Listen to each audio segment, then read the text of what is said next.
Assalamu alaikum students. Welcome in the class of special topics, and today in solutions we are going to discuss lowering of vapor pressure. So this is the topic. This is one of the colligative property I have mentioned in the previous lecture, and today we will discuss about it in detail.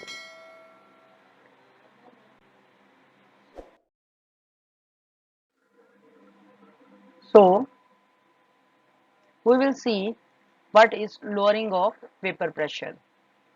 The particles can escape from all over the surface of a pure solvent. So this is the pure solvent. We have taken a pure solvent in a beaker. हमने एक beaker के अंदर pure solvent लिया है, ठीक है। और actually क्या है कि ये आप देख सकते हैं कि ये beaker जो है ये ऊपर से closed है. As I have also mentioned in the previous lecture, the condition of dynamic equilibrium.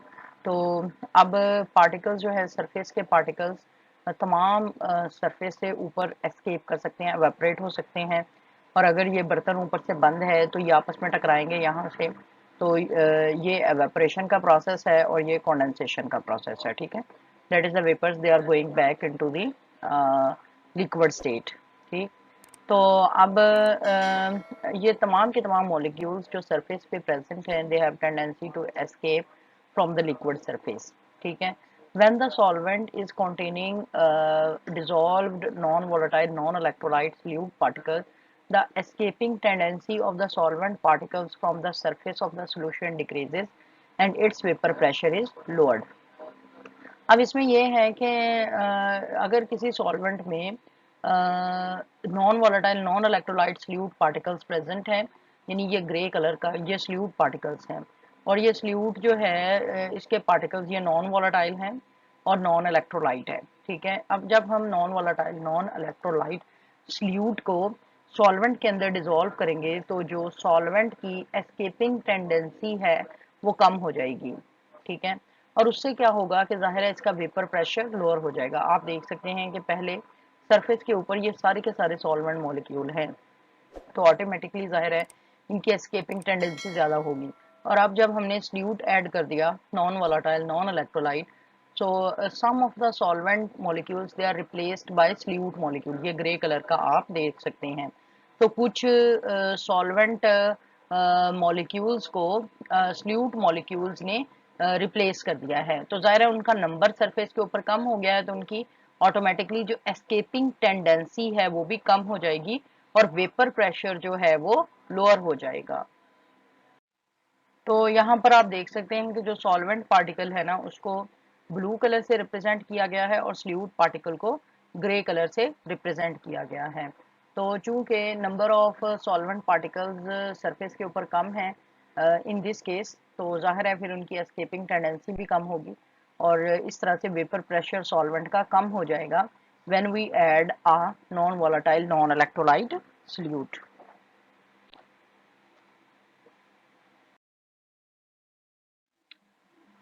अच्छा जी, अब जो हमारे पास क्वांटिटेटिव रिलेशनशिप है between the change of vapour pressure of a solvent due to the addition of non volatile non electrolyte solute और and the mole fraction of solute, this has been given by Raoult's law, ठीक है। तो Raoult's law की different definitions हमने पढ़ी हैं और one of the definition जो रॉल्ट्स लॉ की है वो ये है कि relative lowering of vapor pressure is equal to the mole fraction of solute, कि जो relative lowering है vapor pressure this is equal to the mole fraction of solute। अब relative lowering जो है ये बराबर है delta P over P not, this is equal to x2। अब जो रॉल्ट्स लॉ की डिफरेंट डेफिनेशन हैं और रॉल्ट्स लॉ को बड़ी तफसील से हमने प्रीवियस लेक्चर में पढ़ा हुआ है, उसका लिंक मैं डिस्क्रिप्शन में डाल दूंगी in case if you need, ठीक है। तो अब होता क्या है, relative lowering of vapour pressure को हम इस फैक्टर से रिप्रेजेंट करते हैं, delta P divided by P not, and this is equal to mole fraction of solute, ठीक है। तो ये क्वांटिटेटिव रिलेशनशिप है between relative lowering of vapor pressure and mole fraction of solute. Okay, so if N2 and N1 these are the number of moles of a solute and solvent respectively, then अब N2 जो है this is the number of moles of solute and N1 is the number of moles of solvent. तो x2 जो है फिर बराबर होगा x2 this will be equal to number of moles of solute divided by total number of moles of solution which is equal to number of moles of solvent plus number of moles of solute।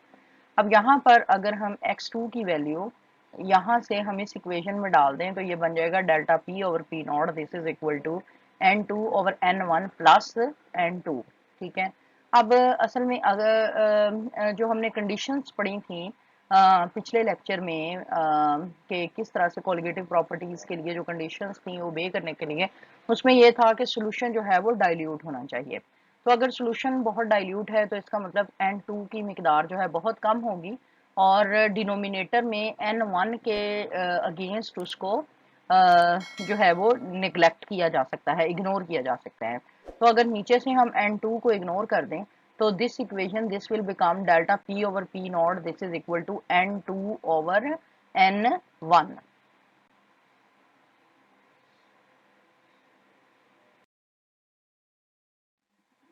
So what will we do now? The number of moles of solute and solvent are obtained by dividing their masses in grams with their respective relative molecular masses. So this definition we already know कि अगर हम number of moles जो solute और solvent के मालूम करना चाहते हैं तो हम क्या करेंगे कि उनके जो masses हैं जो provide किए गए हैं grams में उनको हम उनके relative respective molecular mass से divide कर देंगे। For example, the number of moles of solvent this will be equal to W1 over M1 where W1 is the mass in gram of the solvent and M1 is the molecular mass of the solvent. Likewise, N2 will be equal to W2 over M2 where W2 is the mass in grams of solvent and M2 is the molecular mass of solvent। तो पिछली equation में अगर हम N1 और N2 की values लगाएं, अब actually पिछली इक्वेशन में किस तरह से है कि delta P over P not this is equal to N2 over N1। तो यहाँ पर हम N2 की वैल्यू लगाएंगे which is this one W2 over M2 और नीचे जो है वो हम N1 की वैल्यू लगाएंगे which is W1 over M1। ठीक है, और फिर हम इसको रीअरेंज करेंगे delta P over P not this is equal to W2 over M2। इसको जब डिवाइड की बजाय मल्टीप्लाई का साइन आएगा तो M1 ऊपर आ जाएगा और W1 नीचे आ जाएगा और यहाँ से फिर रीअरेंजमेंट के जरिए हम M2 की वैल्यू जो है वो ले लेंगे और M2 जो है this will be equal to P not over ये डेल्टा का साइन है delta P into W2 M1 divided by W1। तो इस तरह से हम इस इक्वेशन के थ्रू से ये जो M2 की वैल्यू है which is the molecular mass of the dissolved solute उसको वो हम कैलकुलेट कर सकते हैं। ठीक है, the molecular mass of non volatile solute this can be calculated from this equation। So this is the numerical which we need to solve। अच्छा जी, अब ये जो न्यूमेरिकल है इसमें इसकी स्टेटमेंट है pure benzene has vapour pressure of 122 torr at 32 degree centigrade when 20 gram of non-volatile solute was dissolved in 300 gram of benzene a vapor pressure of 120 torr was observed। calculate the molecular mass of solute the molecular mass of benzene is this one। so anyways, तो इसमें देखें कि जो pure benzene है उसका vapour pressure है 122 Tor और जब हमने नॉन वोलेटाइल सॉल्यूट ऐड किया 300 ग्राम ऑफ बेंजीन में तो वेपर प्रेशर जो है 2 पॉइंट कम हो गया, यानी पहले 122 था फिर 120 टॉर हो गया। So this is the factor which you need to notice. अब हमने इसमें मॉलिक्यूलर मास सॉल्यूट का डिटरमिन करना है। Molecular mass of solute M2 के बराबर है। मास ऑफ सॉल्यूट डिसॉल्व ये 20 ग्राम डिसॉल्व किया हमने। वेपर प्रेशर प्योर सॉल्वेंट का P नॉट जो है 122 टॉर है and vapour pressure of solution जो P है वो है 120 torr after adding solute and lowering of vapour pressure कितना है जैसा कि मैंने कहा 2 टॉर है और मास ऑफ सॉल्वेंट जो W1 डिसॉल्व किया है वो है 300 ग्राम। तो ये पिछली इक्वेशन के मुताबिक ये M2 है जो हम कैलकुलेट करना है हमने which is equal to P not over delta P into W2 M1 over W1। तो हमने इसमें वैल्यूज पुट कर देनी है।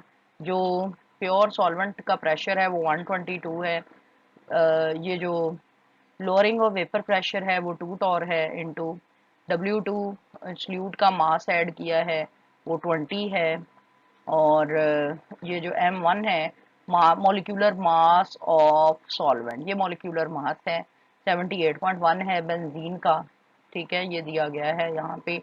और जितना मास बेंजीन का ऐड किया गया है वो है 300 ग्राम।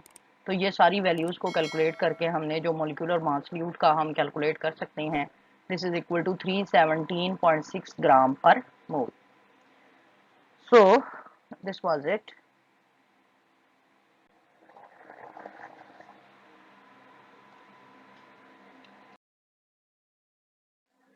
Thank you very much for watching this video. If you have benefited from this video, please subscribe, like and share so that others can also be benefited from it.